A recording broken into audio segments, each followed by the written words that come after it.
What's going on, guys? So we are back and bringing more outdoor sport climbs. So today we've travelled a short distance to Bennybeg, and yeah, some new scenery, some new routes. We are here to give them a try. So we're currently just sat in the car. We arrived a little bit early and we are waiting for the guys to turn up. Main concern at this point is whether or not the weather decides to hold up. It is looking a little bit overcast. We're not going to say any words that we shouldn't say. Might tempt fate a little bit, but so far it's looking good. If there are any drastic changes, then I'm assuming you guys won't see this video. So turns out I was sat in the car and the guys had all walked past already, so you should be able to see where the routes are. Everyone's over there. Yeah, so I think the main issue is going to be the rain from last night rather than the rain coming today. As you can see, it's made some of the routes a little bit slicker than usual.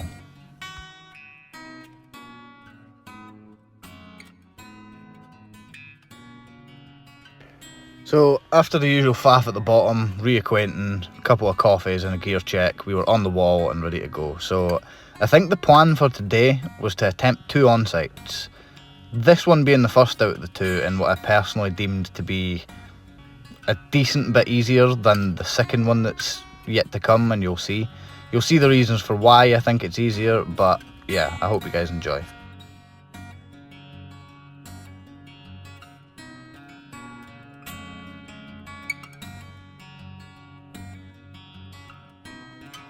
From the ground, knowing the grade that this was, and going to climb it, I expected it to actually be a lot harder than what it was, just due to it being slippier. But this first route actually ended up being drier than the rest of them, hence why it kind of turned up into the warm-up, because it was pretty chill and nice and dry, your normal climbing. Whereas the second on-site of the day turned out to just be a little bit trickier, and I had to take my time a lot more due to it being very slick and wet from the night before. So reaching the top of this one, feeling warm, good to go, and we will see how the second on-site comes on.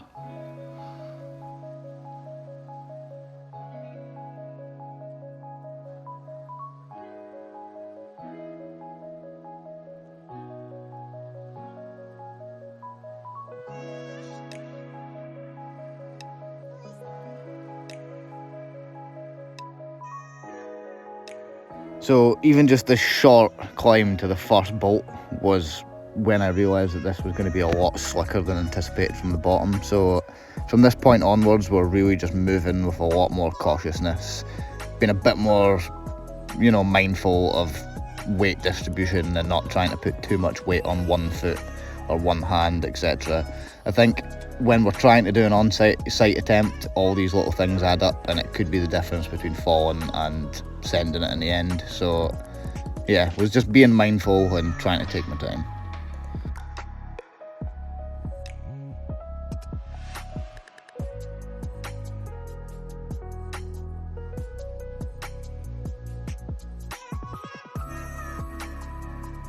So right after clipping into this second bolt, it's almost like I got hit with a sense of just how slippy this was, particularly in these 2 little crack sections. I mean, you had really good feet, however, it was just super slick, so trying to be careful not to come off of this due to it being an on-site, I mean, it really just added all up the adrenaline until we managed to bump up to this next move, which was an absolute winner. This specific part of the climb probably turned out to be my favourite part, just purely because it was really slippy due to the rainfall the night before, and I managed to come across this really good fist jam, where if I didn't find it, it probably would have made the difference between sending it or not.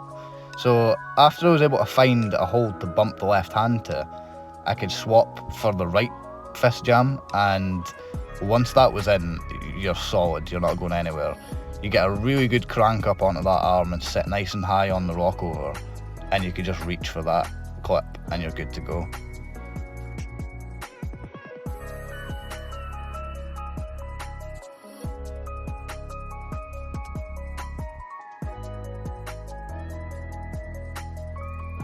Adding to this already pretty cool moveset, you then get this nice knee bar that just gives you this second purely to just shake out, reevaluate, especially when it's wet, and then you're moving off again. It's as simple as that. It was a really nice one, and I think as a whole this route has just been quite nice in general, especially for one that's quite wet and probably a bit sketchy to start with.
And we're reaching the top of the climb. Sadly brought an end to the day. The rain looked like it was coming in and I actually had to get back to work myself. So guys, if you lasted this long into the video and you want to see more, by all means follow along for what's to come, and thank you so much.